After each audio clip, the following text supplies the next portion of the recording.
must do through this mask, and I'm used to it. I do this every day, 2 days a week, lecturing through this mask. And so please pardon me. Honorable Ambassador to the US, His Excellency M. Shahidul Islam, and members of his senior staff, Honorable Consul of Bangladesh at Illinois, Mr. Munir Chaudhary, Honorable Mayors of Skopje, Lincolnwood, and now Glendale Heights, I just met, and members of the State Department, members of Consular Corps, and Mr. Shakil Chaudhary, the head table, and distinguished members of the audience. Heartfelt greetings on this auspicious occasion. We are delighted to simultaneously celebrate the 100th birth anniversary of the father of the nation, Bangabandhu Sheikh Mujibur Rahman, and Golden Jubilee celebration of independence of Bangladesh. My special thanks to the organizers of this event, especially Mr. Munir Chaudhary. In plain Bangla, Bangabandhu means friend of the globe. Sheikh Mujibur Rahman was, of course, incomparably more than that. He is at once described charismatic, dreamer, towering, intrepid, man of peace and non-violence, selfless, and above all, loving to his people. In 2004, listeners of BBC voted Bangabandhu as the greatest Bengali of all time. And there are many, many people who are counted along that path. So he was selected as the best. It will be very hard indeed, to talk in a few minutes about such a giant of the father of the nation, who is described by the world leaders as towering as Himalayas. Bangabandhu Sheikh Mujibur Rahman single-handedly jailed and mobilized the whole nation of 75 million for Bangladesh's independence in 1971. He is both a noun and a verb.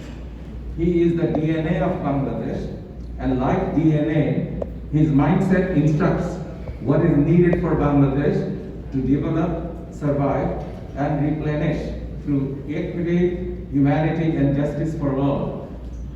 When one looks at Bangladesh after 50 years, one can see it has transcended from poverty to middle-income country with an eye to become developed country by 2041 by some account. This is only 20 short years from now. That was possible for the able leadership of his daughter, Prime Minister Sheikh Hasina, implementing Bangabandhu's vision and policy guidelines.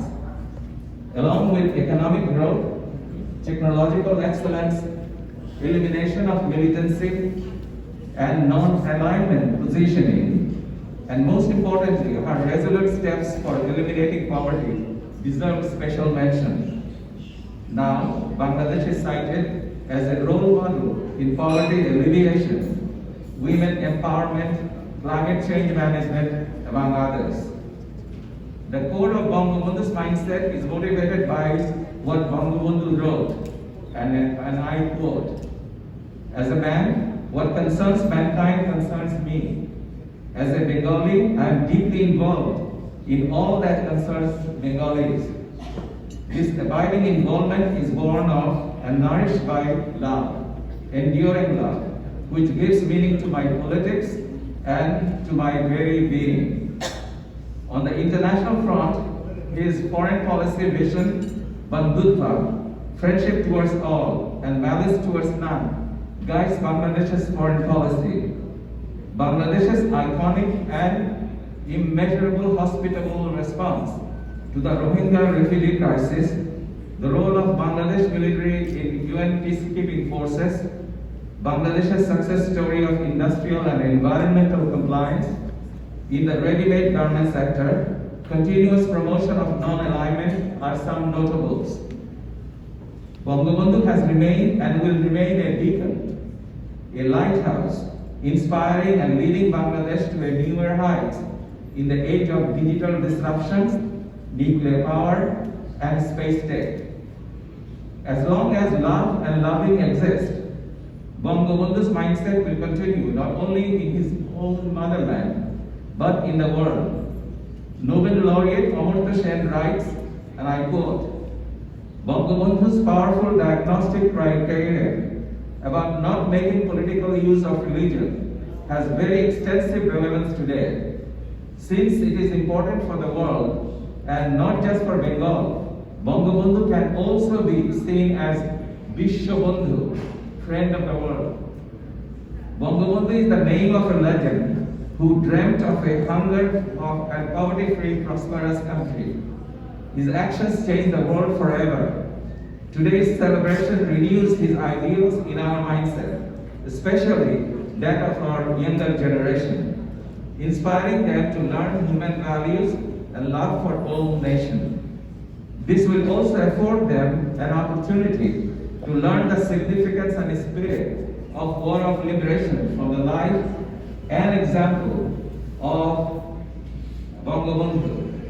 The creation of Bangabandhu chairs in the US universities, where professors of Bangladeshi origin command respect, can do similar things on the inspiration front in the day and age of diversity, equity, and inclusion, that is DEI world.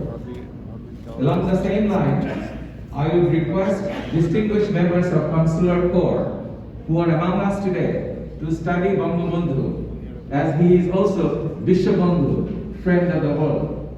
Maybe you will reach the same conclusion as Lord Fenner Brockway did. Allow me to end my note by addressing the Father directly with some lines from Kavi Guru Rabindranath, paying my deepest homage to the architect of Bangladesh and indomitable savior of dispossessed, the immortal Bangabandhu. Where the mind is led forward by deed, into ever-widening thought, action and joy, my Father, wake my country into that heaven of freedom.